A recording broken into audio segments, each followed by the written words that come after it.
Hello, friends. Welcome. My name is Derek Harder, and in this video, we're going to continue on with our discussion of a general introduction to operating systems. So we're looking at the first chapter here of our textbook on the XV6 teaching operating system. So, we'll touch on general things of operating systems, but in this video, we're specifically looking at input, output, and file descriptors and how those are used in a Unix-like operating system. So if you're ready, let's go ahead and get started. Just as a reminder, in our previous video, we kind of looked at what I talked about as sort of the process abstraction. So the basic system calls like fork, exec, exit, and wait.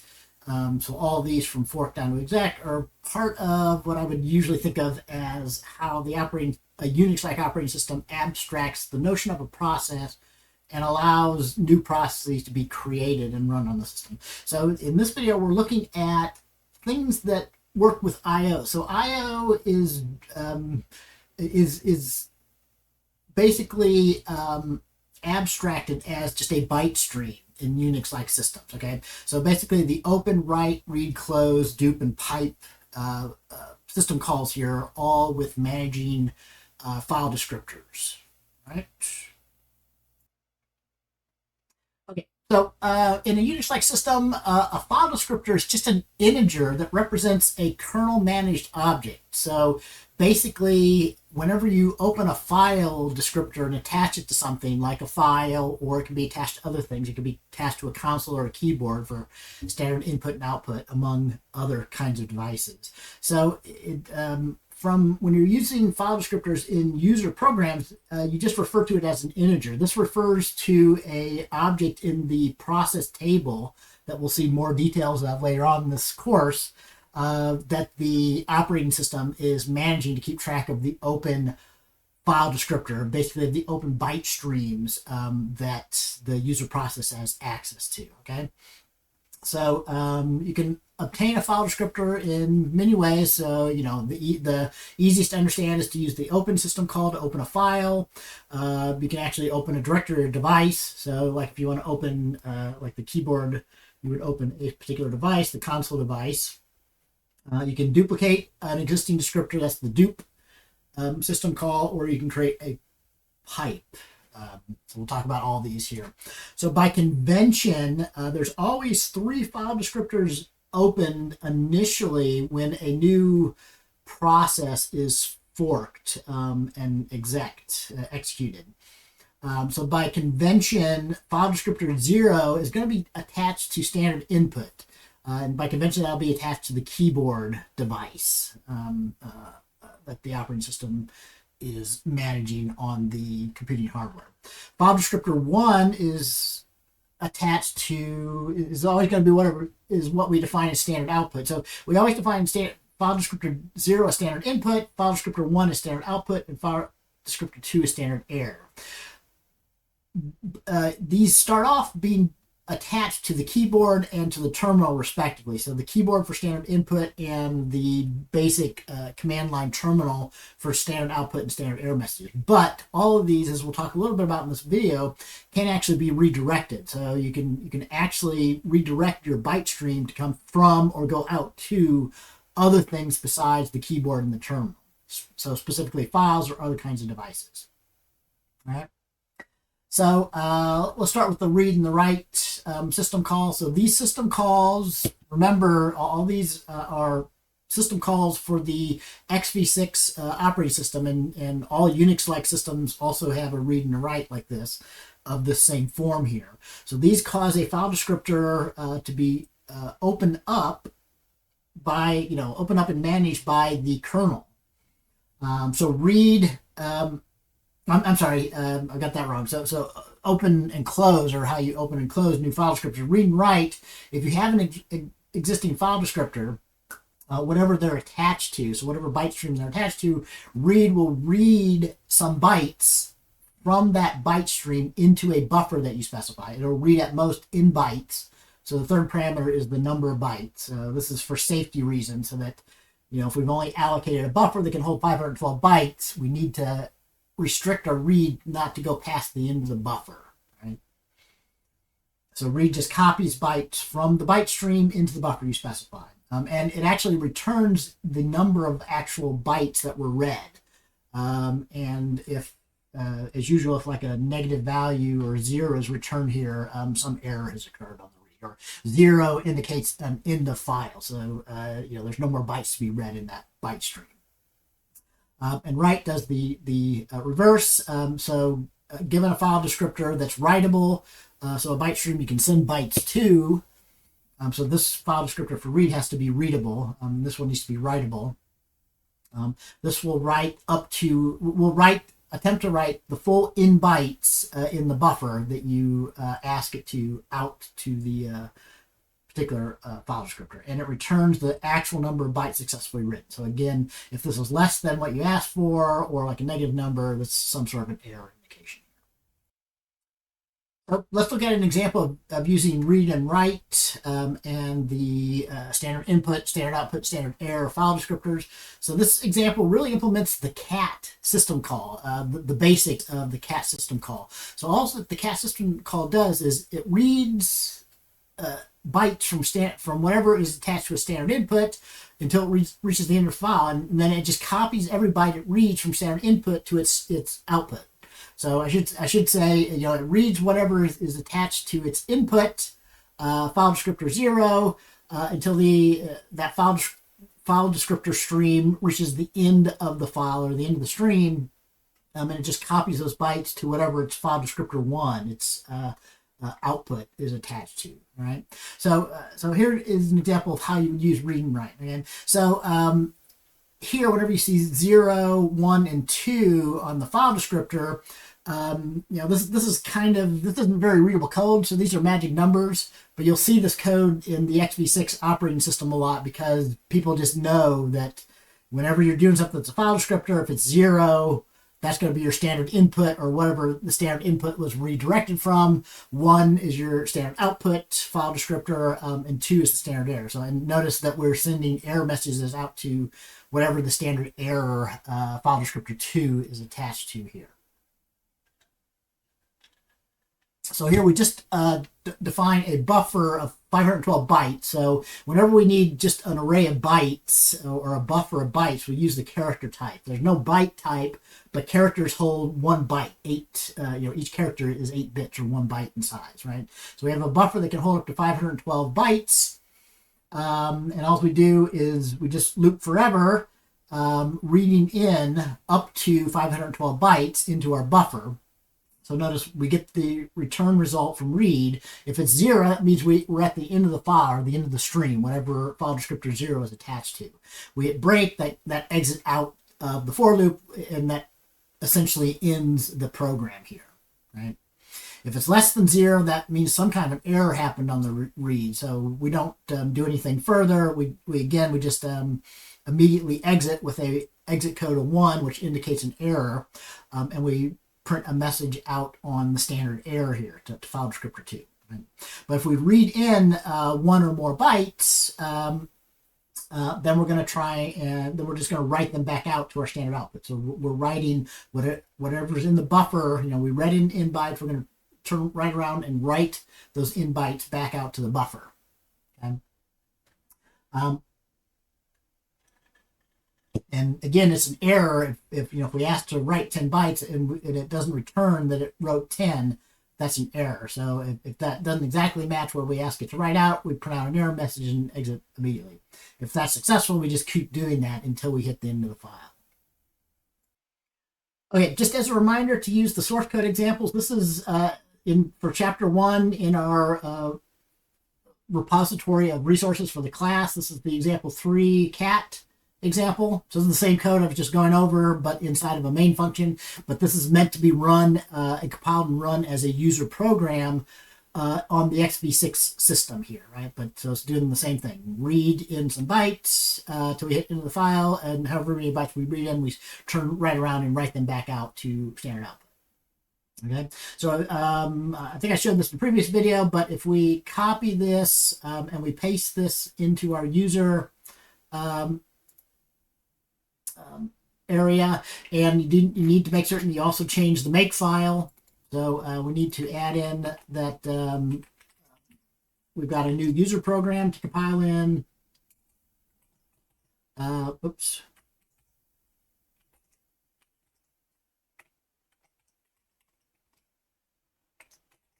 So the program is example 3 cat, right, with no file extension or anything. So if you put that in there, and if you go to the correct location and do the make to view, it should compile this program along with everything, the whole kernel and all the other user programs.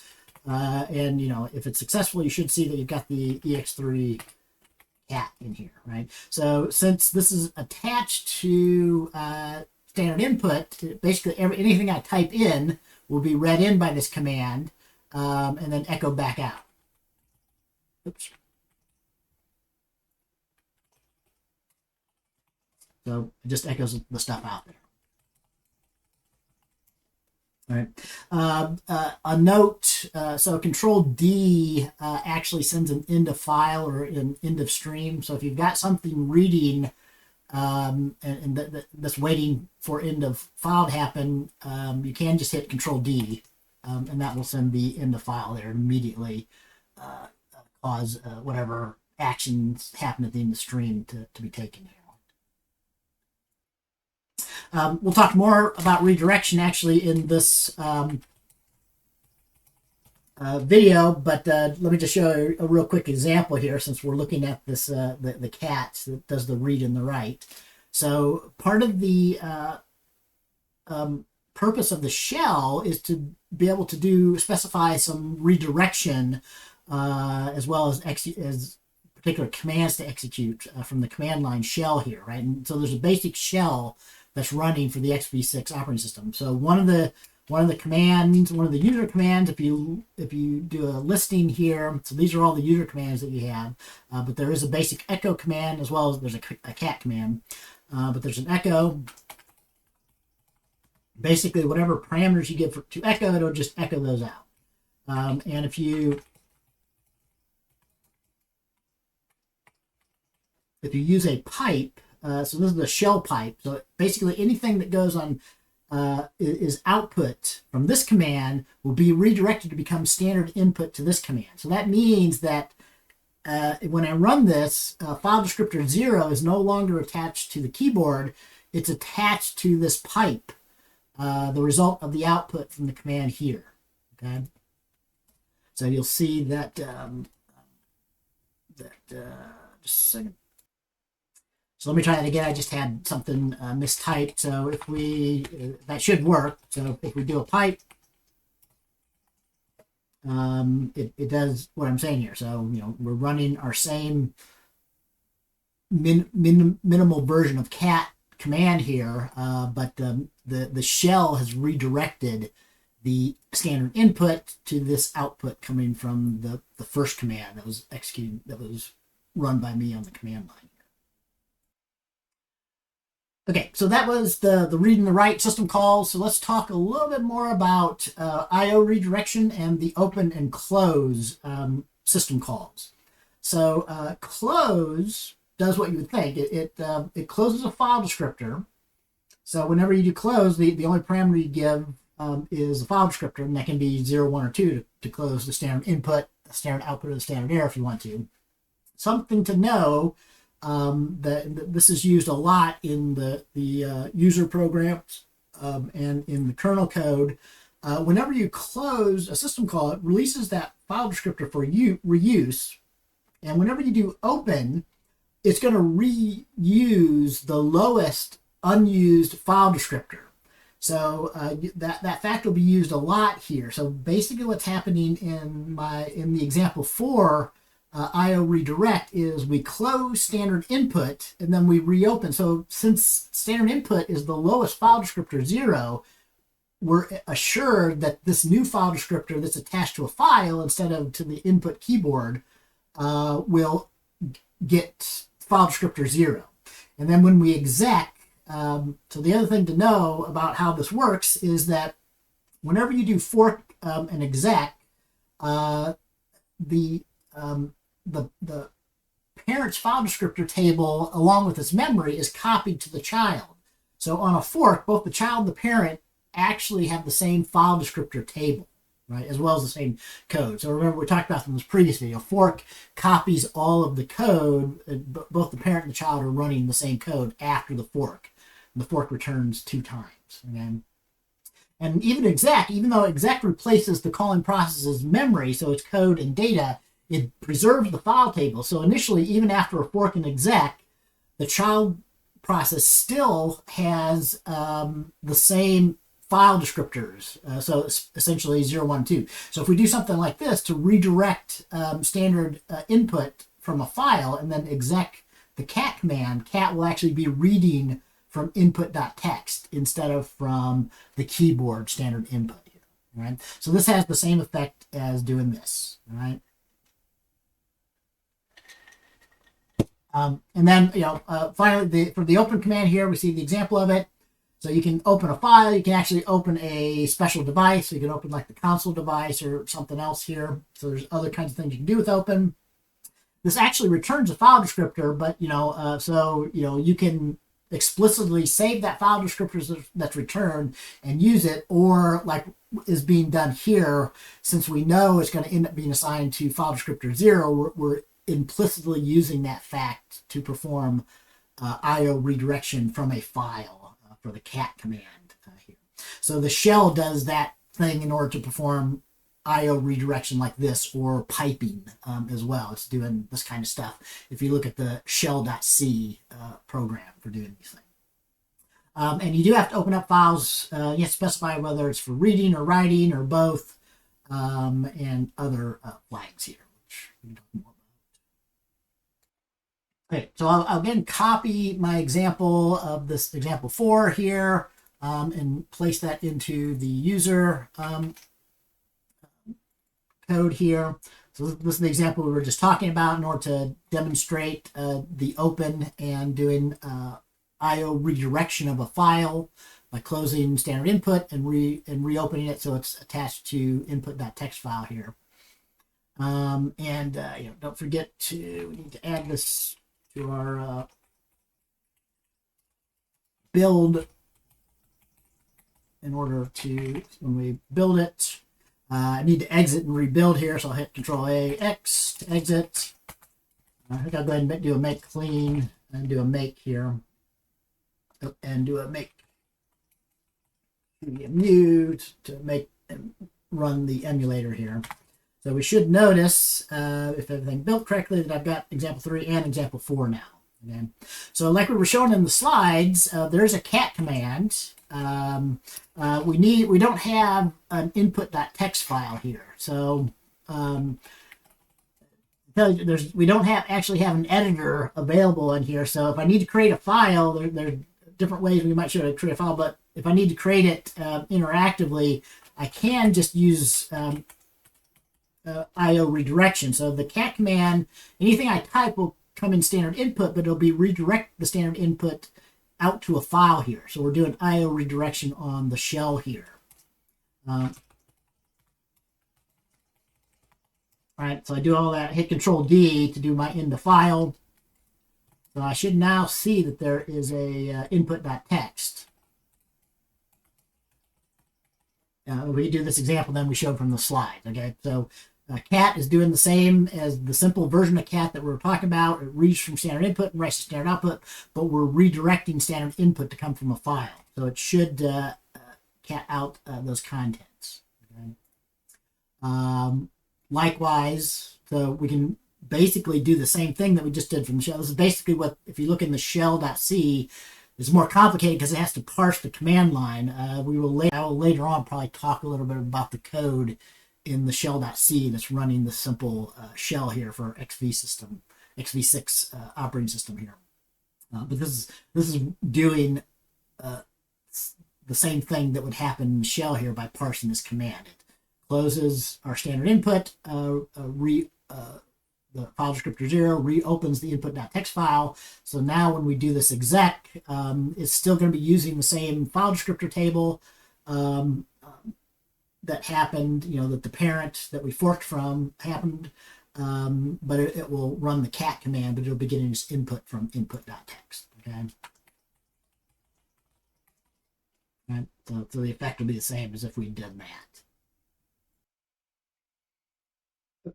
And so a pipe is another concept you should be familiar with. It's a small kernel buffer exposed to a process as a pair of file descriptors. So one end of the pair of file descriptors is for reading, and anything, and the other is for writing. And anything written to the pipe, the end for writing, can be read in from the other end for reading. Okay, so writing data in one end of the pipe makes the data available for reading from the other end. So people who first come across pipes think, well, I could just have a temporary file. I could redirect output into a file and then redirect that file as input to the next command that I run. But there's, that has several disadvantages. The temporary files don't clean themselves up. So, to be cleaned, you have to delete those temporary files. There are limits. So if you need large amounts of data to be piped from output of one command to the input of another, you can actually pass arbitrary long streams of data. And these can actually be done in parallel. So if you're doing this as a series of creating temporary files, nothing can happen in parallel. But when you use a pipe in a multi-tasking, multi-process system like x86, it can do some of the output generation and then jump over to the other program doing the input, getting input from the pipe, and do some of the processing there, and jump back and forth between them. And if you have more than one CPU, it can actually be doing some of that in true parallelism, both at the same time. So the example 5.pipe program illustrates the use of pipes. We need the dupe system call and the pipe system call for this one. So in this, we're going to I'll show you what we're simulating is echoing some text and then piping that into the WC command. So the WC command is the word count command. It counts the number of lines, words, and characters of the input it receives on standard input. Okay, so what's basically happening here is we create this pipe that we just talked about. So pipe will actually really be an array of two descriptors, of two file descriptors. The file descriptor 1 is the end that should be written to. So some people think that feels a little bit backwards. So you actually write to the one at index 1, and you're going to be reading from the one at index 0. So the fork command, remember, if it's 0, that's the parent. That's the child. If it's non-zero, it's the parent. So the parent basically just closes. It doesn't need the end to read from, which is at index 0. So it's just going to write some text to file descriptor 1 for this pipe. And remember, since we did the pipe command here, these two file descriptors are available for both the parent and the child. So both of these, since we don't do an exec until here, both of these have access to P and to the two open file descriptors that we're creating for this pipe here. So the child process is a little bit more complex. So basically, we're using that trick as before. So by closing 0 and doing a dupe, this is like doing the close and then the open like we did before. So this close is standard input, and it's going to be redirecting whatever was the read into the pipe will become the standard input for the command that we do here. So basically, what we write or echo out here comes as input to this command that we exec here. Okay? And we actually don't, the file descriptors, it got duplicated here, so we don't need those anymore on the child. So we actually closed both of those out because we duplicated the read in to our file descriptor 0 before we closed them out. And then we just exec the WC command. So let me copy over that example and compile it in here. So example 5 pipe.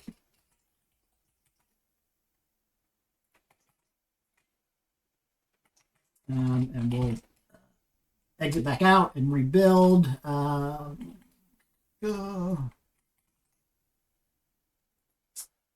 So should have noticed that that was something had changed there.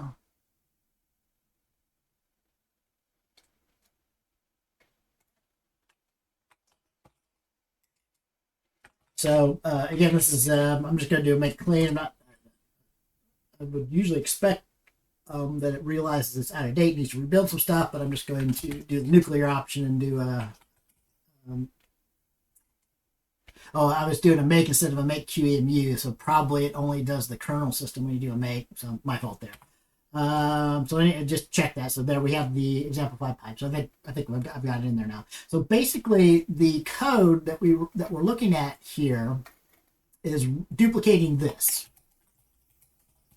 So we echo some characters and we pipe. So on Unix-like shells, the vertical bar is used to pipe output from one command to become input to another command. And we're just piping that into the WC. So WC will count the number of line words and characters of its input and display that as 3 things. So there's one line, there's 2 words on the line, and there was 12 characters. If you count these up, there should be 12 characters in there. Okay? So yeah, so if we run this, that's just basically doing the same thing. Although output gets a bit garbled here from the parallelism happening. But it pipes it into WC and does the word count on lines, words, characters by creating a pipe and then duplicating using the dupe function here. Okay, so that's it for our discussion of file descriptors and byte streams and I/O redirection in a Unix-like system. So the things we talked about in this video, file descriptors are a powerful abstraction. So they're one of the abstractions. So process is the first one that we kind of talked about. This idea of a file descriptor or a byte stream and piping data around is another. They're called file descriptors, but they're a little bit more general than files. They can be directed from files, but they can be byte streams from pretty much anything. So in a Unix-like system, basically the operating system doesn't know about or do anything about the format of the data. It just provides this byte stream abstraction through file descriptors for programs to process, user processes and other processes to be able to pass data around, right? So they another thing that file descriptors do is they hide the details of what they're connected to. So it could be connected to a file, it could be connected to a device like the keyboard or the terminal console. It could be connected to pipe, which is a small kernel buffer that exposes a pair of file descriptors for reading and writing data from and to. Okay. So the basic ones that we looked at are the open, read, write, and close. These open and close file descriptors in read and write. Some tricks to know about, especially like opening and closing, that by convention, file descriptors 0, 1, and 2 correspond to standard input, output, and error, but those can be closed and then reopened. So an easy way to do I/O redirection is to close a specific file descriptor and reopen it immediately attached to a file or some other device. Okay? And that basically redirects standard input or standard output for the program there. And pipes are a useful concept to know. So the pipe command and the dupe command are often needed in conjunction when you're working with pipes. And again, as we showed in our last example, the basic way that a pipe is implemented by the shell program for our operating system is to do a pipe command and to redirect, to put input into one end of the pipe, and to close out standard input and reopen that using dupe to get the input side of the pipe. All right, so that's it for this video. As usual, let me know if you have questions or things. I hope these are useful for students in the class. I hope to see you in class or for our next video.